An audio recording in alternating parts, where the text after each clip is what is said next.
अव्यक्तोयमचिन्त्योयम अविकार्योयमुच्यते तस्मादेवं विदित्वैनं नानुशोचितुमर्हसि। यह आत्मा अव्यक्त, अकल्पनीय तथा अपरिवर्तनीय कहा जाता है। यह जानकर तुम्हें शरीर के लिए शोक नहीं करना चाहिए। तात्पर्य: जैसा कि पहले कहा जा चुका है, आत्मा इतना सूक्ष्म है कि इसे सर्वाधिक शक्तिशाली सूक्ष्मदर्शी यंत्र से भी नहीं देखा जा सकता। अतः यह अदृश्य है। जहां तक आत्मा के अस्तित्व का संबंध है, श्रुति के प्रमाण के अतिरिक्त अन्य किसी प्रयोग द्वारा इसके अस्तित्व को सिद्ध नहीं किया जा सकता। हमें इस सत्य को स्वीकार करना पड़ता है, क्योंकि अनुभवगम्य सत्य होते हुए भी आत्मा के अस्तित्व को समझने के लिए कोई अन्य साधन नहीं है। हमें अनेक बातें केवल उच्च प्रमाणों के आधार पर माननी पड़ती हैं। कोई भी अपनी माता के आधार पर अपने पिता के अस्तित्व को अस्वीकार नहीं कर सकता। पिता के स्वरूप को जानने का साधन या एकमात्र प्रमाण माता है। इसी प्रकार वेदाध्ययन के अतिरिक्त आत्मा को समझने का अन्य उपाय नहीं है। दूसरे शब्दों में, आत्मा मानवीय व्यावहारिक ज्ञान द्वारा अकल्पनीय है। आत्मा चेतना है और चेतन है। वेदों के इस कथन को हमें स्वीकार करना होगा। आत्मा में शरीर जैसे परिवर्तन नहीं होते। मूलतः अविकारी रहते हुए आत्मा अनंत परमात्मा की तुलना में अणुरूप है। परमात्मा अनंत है और अणु आत्मा अति सूक्ष्म है। अतः अति सूक्ष्म आत्मा अविकारी होने के कारण अनंत आत्मा भगवान के तुल्य नहीं हो सकता। यही भाव वेदों में भिन्न भिन्न प्रकार से आत्मा के स्थायित्व की पुष्टि करने के लिए दोहराया गया है। किसी बात का दोहराना उस तथ्य को बिना किसी त्रुटि के समझने के लिए आवश्यक है। अथ चैनम नित्यजातम नित्यम वामन्यसे मृतम तथापि त्वं महाबाहो नैनम शोचितुमर्हसि। किंतु यदि तुम यह सोचते हो कि आत्मा अथवा जीवन का लक्षण सदा जन्म लेता है तथा सदा मरता है, तो भी हे महाबाहु, तुम्हारे शोक करने का कोई कारण नहीं है। तात्पर्य: सदा से दार्शनिकों का एक ऐसा वर्ग चला आ रहा है जो बौद्धों के ही समान ये नहीं मानता कि शरीर के परे भी आत्मा का स्वतंत्र अस्तित्व है। ऐसा प्रतीत होता है कि जब भगवान कृष्ण ने भगवत गीता का उपदेश दिया तो ऐसे दार्शनिक विद्यमान थे और लोकायतिक तथा वैभाषिक नाम से जाने जाते थे। ऐसे दार्शनिकों का मत है कि जीवन के लक्षण भौतिक संयोग की एक परिपक्व अवस्था में ही घटित होते हैं। आधुनिक भौतिक विज्ञानी तथा भौतिकतावादी दार्शनिक भी ऐसा ही सोचते हैं। उनके अनुसार शरीर भौतिक तत्वों का संयोग है और एक अवस्था ऐसी आती है जब भौतिक तथा रासायनिक तत्वों के संयोग से जीवन के लक्षण विकसित हो उठते हैं। नृतत्व विज्ञान इसी दर्शन पर आधारित है। संप्रति अनेक छद्म धर्म, जिनका अमेरिका में प्रचार हो रहा है, इसी दर्शन का पालन करते हैं और साथ ही शून्यवादी अभक्त बौद्धों का अनुसरण करते हैं। यदि अर्जुन को आत्मा के अस्तित्व में विश्वास नहीं था, जैसा कि वैभाषिक दर्शन में होता है, तो भी उसके शोक करने का कोई कारण न था। कोई भी मानव थोड़े से रसायनों की क्षति के लिए शोक नहीं करता तथा अपना कर्तव्य पालन नहीं त्याग देता है। दूसरी ओर आधुनिक विज्ञान तथा वैज्ञानिक युद्ध में शत्रु पर विजय प्राप्त करने के लिए न जाने कितने टन रसायन फूंक देते हैं। वैभाषिक दर्शन के अनुसार आत्मा शरीर के क्षय होते ही लुप्त हो जाता है। अतएव प्रत्येक दशा में चाहे अर्जुन इस वैदिक मान्यता को स्वीकार करता कि अणु आत्मा का अस्तित्व है, या कि वह आत्मा के अस्तित्व को स्वीकार नहीं करता, उसके लिए शोक करने का कोई कारण न था। इस सिद्धांत के अनुसार चूंकि पदार्थ से प्रत्येक क्षण असंख्य जीव उत्पन्न होते हैं और नष्ट होते रहते हैं, अतः ऐसी घटनाओं के लिए शोक करने की कोई आवश्यकता नहीं है। यदि आत्मा का पुनर्जन्म नहीं होता तो अर्जुन को अपने पितामह तथा गुरु के वध करने के पाप फलों से डरने का कोई कारण न था। किंतु साथ ही कृष्ण ने अर्जुन को व्यंग्यपूर्वक महाबाहु कहकर संबोधित किया, क्योंकि उसे वैभाषिक सिद्धांत स्वीकार नहीं था जो वैदिक ज्ञान के प्रतिकूल है। क्षत्रिय होने के नाते अर्जुन का संबंध वैदिक संस्कृति से था और वैदिक सिद्धांतों का पालन करते रहना ही उसके लिए शोभनीय था। जातस्य ही ध्रुवो मृत्युर ध्रुवम जन्म मृतस्य च तस्माद् परिहार्ये अर्थे न त्वं शोचितुमर्हसि। जिसने जन्म लिया है उसकी मृत्यु निश्चित है और मृत्यु के पश्चात पुनर्जन्म भी निश्चित है। अतः अपने अपरिहार्य कर्तव्य पालन में तुम्हें शोक नहीं करना चाहिए। तात्पर्य: मनुष्य को अपने कर्मों के अनुसार जन्म ग्रहण करना होता है और एक कर्म अवधि समाप्त होने पर उसे मरना होता है, जिससे वो दूसरा जन्म ले सके। इस प्रकार मुक्ति प्राप्त किए बिना ही जन्म मृत्यु का ये चक्र चलता रहता है। जन्म मरण के इस चक्र से वृथा हत्या, वध तथा युद्ध का समर्थन नहीं होता। किंतु मानव समाज में शांति तथा व्यवस्था बनाए रखने के लिए हिंसा तथा युद्ध अपरिहार्य है। कुरुक्षेत्र का युद्ध भगवान की इच्छा होने के कारण अपरिहार्य था और सत्य के लिए युद्ध करना क्षत्रिय का धर्म है। अतः अपने कर्तव्य का पालन करते हुए वह स्वजनों की मृत्यु से भयभीत या शोकाकुल क्यों था? वह विधि कानून को भंग नहीं करना चाहता था, क्योंकि ऐसा करने पर उसे उन पाप कर्मों के फल भोगने पड़ेंगे जिनसे वह अत्यंत भयभीत था। अपने कर्तव्य का पालन करते हुए वह स्वजनों की मृत्यु को रोक नहीं सकता था, और यदि वह अनुचित कर्तव्य पथ का चुनाव करे तो उसे नीचे गिरना होगा। अव्यक्तादीनि भूतानि व्यक्तमध्यानि भारत, अव्यक्त निधनानि एव तत्र का परिदेवना। सारे जीव प्रारंभ में अव्यक्त रहते हैं, मध्य अवस्था में व्यक्त होते हैं और विनष्ट होने पर पुनः अव्यक्त हो जाते हैं। अतः शोक करने की क्या आवश्यकता है? तात्पर्य: ये स्वीकार करते हुए कि दो प्रकार के दार्शनिक हैं, एक तो वे जो आत्मा के अस्तित्व को मानते हैं और दूसरे वे जो आत्मा के अस्तित्व को नहीं मानते, कहा जा सकता है कि किसी भी दशा में शोक करने का कोई कारण नहीं है। आत्मा के अस्तित्व को न मानने वालों को वेदांतवादी नास्तिक कहते हैं। यदि हम तर्क के लिए इस नास्तिकतावादी सिद्धांत को मान भी लें तो भी शोक करने का कोई कारण नहीं है। आत्मा के पृथक अस्तित्व से भिन्न सारे भौतिक तत्व सृष्टि के पूर्व अदृश्य रहते हैं। इस अदृश्य रहने की सूक्ष्म अवस्था से ही दृश्य अवस्था आती है। जिस प्रकार आकाश से वायु उत्पन्न होती है, वायु से अग्नि, अग्नि से जल और जल से पृथ्वी उत्पन्न होती है, पृथ्वी से अनेक प्रकार के पदार्थ प्रकट होते हैं। यथा एक विशाल गगनचुंबी महल पृथ्वी से ही प्रकट है। जब इसे ध्वस्त कर दिया जाता है तो वह अदृश्य हो जाता है और अंततः परमाणु रूप में बना रहता है। शक्ति संरक्षण का नियम बना रहता है, किंतु कालक्रम से वस्तुएं प्रकट तथा अप्रकट होती रहती हैं। अंतर इतना ही है। अतः प्रकट होने या अप्रकट होने पर शोक करने का कोई कारण नहीं है। यहाँ तक कि अप्रकट अवस्था में भी वस्तुएं समाप्त नहीं होती। प्रारंभिक तथा अंतिम दोनों अवस्थाओं में ही सारे तत्व अप्रकट रहते हैं, केवल मध्य में वे प्रकट होते हैं और इस तरह इससे कोई वास्तविक अंतर नहीं पड़ता। यदि हम भगवद गीता के इस वैदिक निष्कर्ष को मानते हैं कि ये भौतिक शरीर कालक्रम में नाशवान है, अर्थात अंतवंत इमे देहा, किंतु आत्मा शाश्वत है, अर्थात नित्यस्योक्ताः शरीरिणः, तो हमें ये सदा स्मरण रखना होगा कि ये शरीर वस्त्र अर्थात परिधान के समान है। अतः वस्त्र परिवर्तन होने पर शोक क्यों? शाश्वत आत्मा की तुलना में भौतिक शरीर का कोई यथार्थ अस्तित्व नहीं होता। ये स्वप्न के समान है। स्वप्न में हम आकाश में उड़ते या राजा की भांति रथ पर आरूढ़ हो सकते हैं, किंतु जागने पर देखते हैं कि ना तो हम आकाश में हैं न रथ पर।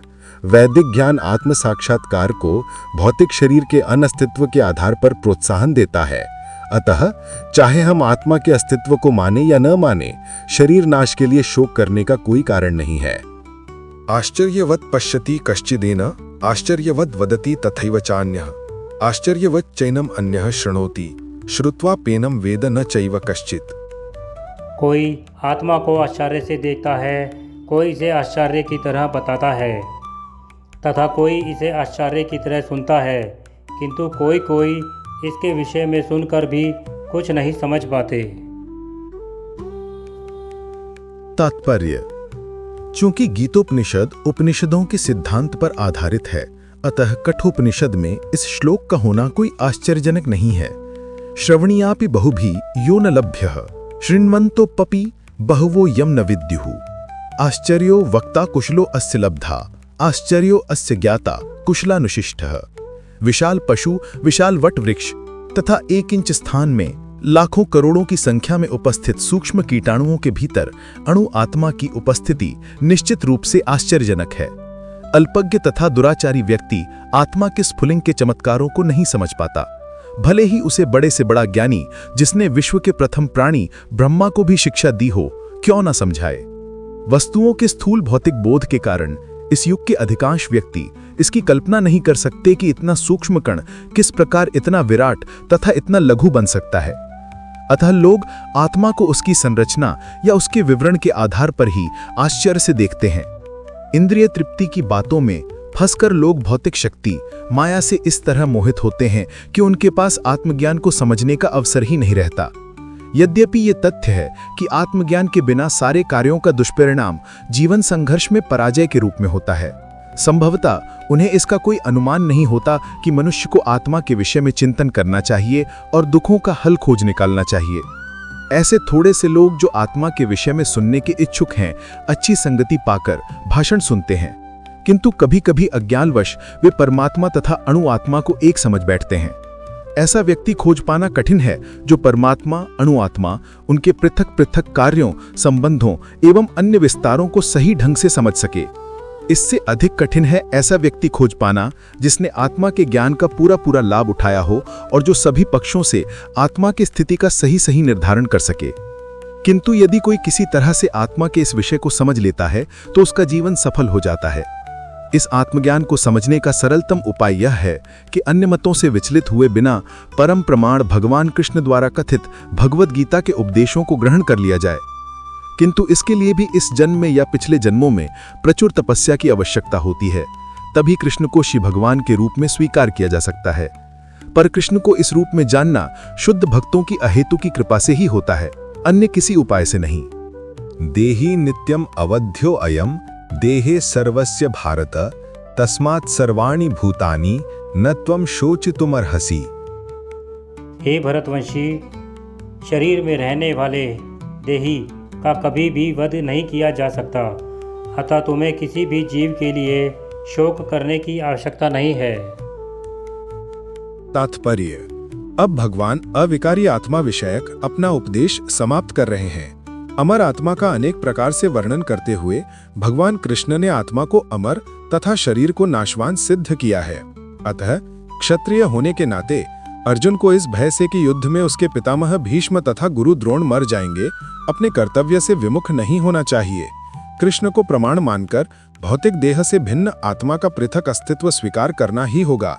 यह नहीं कि आत्मा जैसी कोई वस्तु नहीं है या कि जीवन के लक्षण रसायनों की अंतःक्रिया के फलस्वरूप एक विशेष अवस्था में प्रकट होते हैं। यद्यपि आत्मा अमर है, किंतु इससे हिंसा को प्रोत्साहित नहीं किया जाता। फिर भी युद्ध के समय हिंसा का निषेध नहीं किया जाता, क्योंकि तब इसकी आवश्यकता रहती है। ऐसी आवश्यकता को भगवान की आज्ञा के आधार पर उचित ठहराया जा सकता है, स्वेच्छा से नहीं। स्वधर्ममपि चावेक्ष न विकम्पितुम अर्हसि धर्म्याद्धि युद्धात् श्रेयो अन्यत् क्षत्रियस्य न विद्यते। क्षत्रिय होने के नाते अपने विशिष्ट धर्म का विचार करते हुए तुम्हें यह जानना चाहिए कि धर्म के लिए युद्ध करने से बढ़कर तुम्हारे लिए अन्य कोई कार्य नहीं है, अतः तुम्हें संकोच करने की कोई आवश्यकता नहीं है। तात्पर्य: सामाजिक व्यवस्था के 4 वर्णों में द्वितीय वर्ण उत्तम शासन के लिए है और क्षत्रिय कहलाता है। क्षत का अर्थ है चोट खाया हुआ, जो क्षति से रक्षा करे उसे क्षत्रिय कहलाता है। त्रायते रक्षा प्रदान करना। क्षत्रियों को जंगल में आखेट करने का प्रशिक्षण दिया जाता था। क्षत्रिय जंगल में जाकर शेर को ललकारता और उससे आमने सामने अपनी तलवार से लड़ता था। शेर की मृत्यु होने पर उसकी राजसी ढंग से अंत्येष्टि की जाती थी। आज भी जयपुर रियासत के क्षत्रिय राजा इस प्रथा का पालन करते हैं। क्षत्रियों को विशेष रूप से ललकारने तथा मारने की शिक्षा दी जाती है, क्योंकि कभी कभी धार्मिक हिंसा अनिवार्य होती है। इसलिए क्षत्रियों को सीधे संन्यासाश्रम ग्रहण करने का विधान नहीं है। राजनीति में अहिंसा कूटनीतिक चाल हो सकती है, किंतु यह कभी भी कारणीय सिद्धांत नहीं रहे। धार्मिक संहिताओं में उल्लेख मिलता है, आहवेशु मिथो अन्योन्यम जिघान संतो महीक्षितः युद्धमानाः परम शक्त्या स्वर्गम यान्ति अपरांगमुखाः यज्ञेषु पशवः ब्रह्मन् हन्यन्ते सततम द्विजैः संस्कृताः किल मंत्रैश्च तेपि स्वर्गम ववनुवन।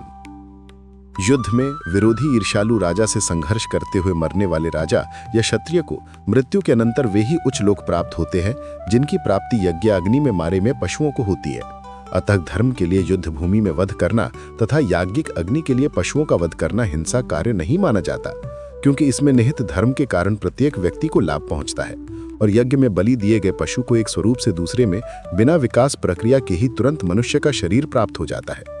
इसी तरह युद्ध भूमि में मारे गए क्षत्रिय यज्ञ संपन्न करने वाले ब्राह्मणों को प्राप्त होने वाले स्वर्गलोक में जाते हैं। स्वधर्म 2 प्रकार का होता है। जब तक मनुष्य मुक्त नहीं हो जाता तब तक मुक्ति प्राप्त करने के लिए धर्म के अनुसार शरीर विशेष के कर्तव्य करने होते हैं। जब वह मुक्त हो जाता है तो उसका विशेष कर्तव्य या स्वधर्म आध्यात्मिक हो जाता है और देहात्म बुद्धि में नहीं रहता। जब तक देहात्म बुद्धि है तब तक ब्राह्मणों तथा क्षत्रियों के लिए स्वधर्म पालन अनिवार्य होता है। स्वधर्म का विधान भगवान द्वारा होता है, जिसका स्पष्टीकरण चतुर्थ अध्याय में किया जाएगा। शारीरिक स्तर पर स्वधर्म को वर्णाश्रम धर्म अथवा आध्यात्मिक बोध का प्रथम सोपान कहते हैं। वर्णाश्रम धर्म अर्थात प्राप्त शरीर के विशिष्ट गुणों पर आधारित स्वधर्म की अवस्था से मानवीय सभ्यता का शुभारंभ होता है।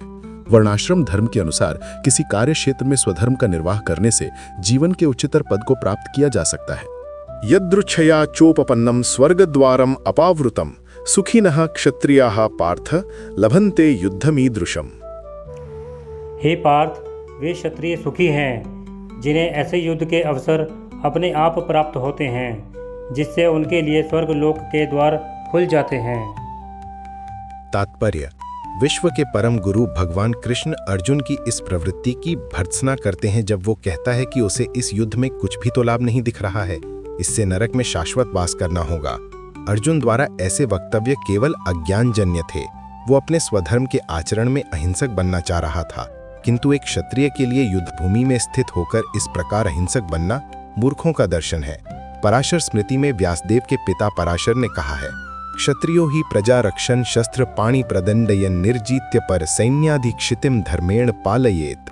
क्षत्रिय का धर्म है कि वो सभी क्लेशों से नागरिकों की रक्षा करे, इसीलिए उसे शांति तथा व्यवस्था बनाए रखने के लिए हिंसा करनी पड़ती है।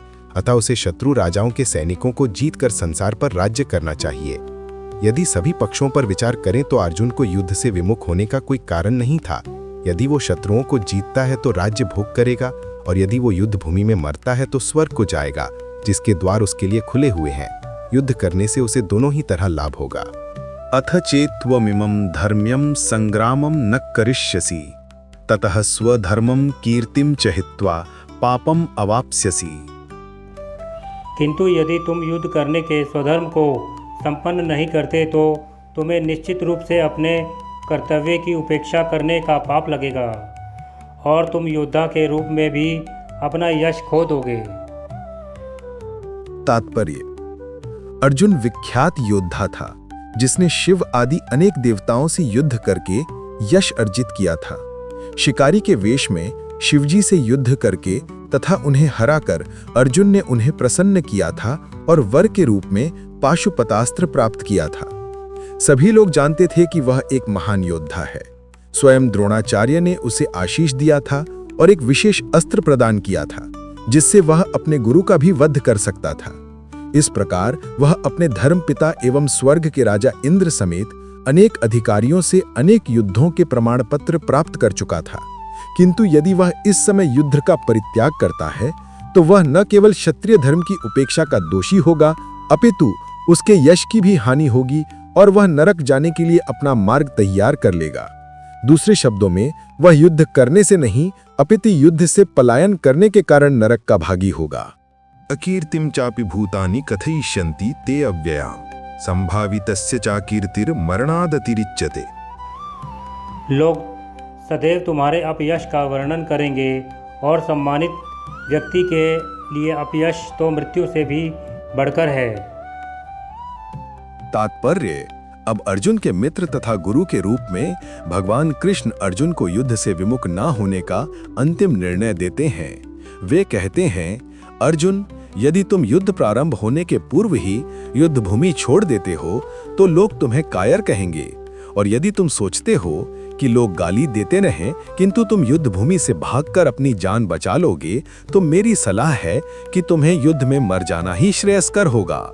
तुम जैसे सम्माननीय व्यक्ति के लिए अपकीर्ति मृत्यु से भी बुरी है, अतः तुम्हें प्राण भय से भागना नहीं चाहिए, युद्ध में मर जाना ही श्रेयस्कर होगा। इससे तुम मेरी मित्रता का दुरुपयोग करने तथा समाज में अपनी प्रतिष्ठा खोने के अपयश से बच जाओगे।